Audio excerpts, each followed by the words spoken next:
বাবার কত ব্যস্ত দেখো খালি। ওই যে শোবে শোবে না শোবে।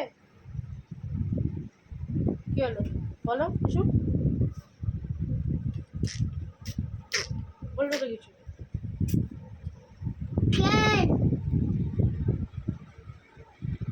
ও নিজের মতেই ব্যস্ত, নিজের দুনিয়াতে।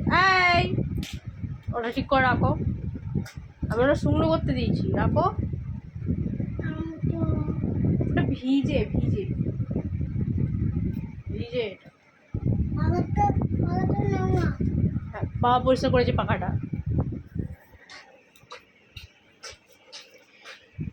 চারমিন করে খাওয়া দাওয়া হয়ে গেছে আমাদের, আর এখন বাবানের সাথে একটু মস্তি টাইম করবো।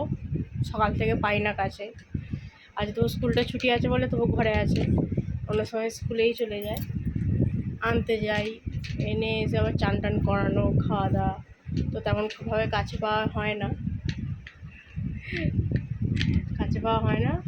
ওই যেমন ছুটি থাকে, যেদিন ছুটি থাকে সেদিনকে একটু।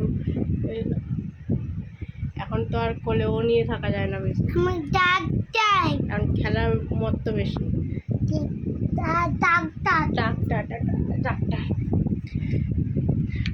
সবাইকে জিজ্ঞেস করো কেমন আছো তোমরা, বলো বলো, বন্ধুদেরকে বলো কেমন আছো তোমরা, বলো বলো, তবে তো বন্ধুরা খুশি হবে। ভালো আছি। তুমি জিজ্ঞেস করো সবাইকে যে তোমরা কেমন আছো। আমি ভালো আছি। আমি জিজ্ঞেস করতে বলছি, ও নিজেই বলে দিচ্ছে। আচ্ছা বন্ধুদেরকে জিজ্ঞেস করো তোমরা কেমন আছো। আমি ভালো আছি। আরে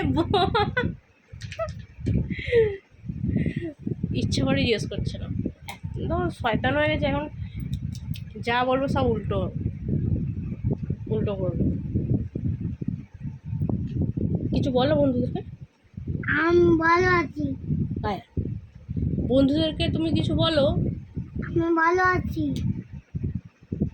তো এবারে তো রাখি পূর্ণিমা চলে এসছে, এবারে রাখি পূর্ণিমার দিন সত্যি যাদের বোন নেই বা দিদি নেই তো একটু কষ্ট হয়, আর তাদেরও কষ্ট হয় যাদের ভাই বা দাদা নেই, কষ্ট হয়। তো রাখি পূর্ণিমাটা যেহেতু খুবই একটা স্পেশাল, তো কী বলবো, ওটা হয় না। আর এবছর বাবানকেও পড়ানোর মতন কেউ নেই। তোমরা এই দূর থেকে পড়িয়ে দিও আমার ছোট্ট বাবানকে রাখি। টাটা করে দাও, টাটা করো। আমি ভালো আছি।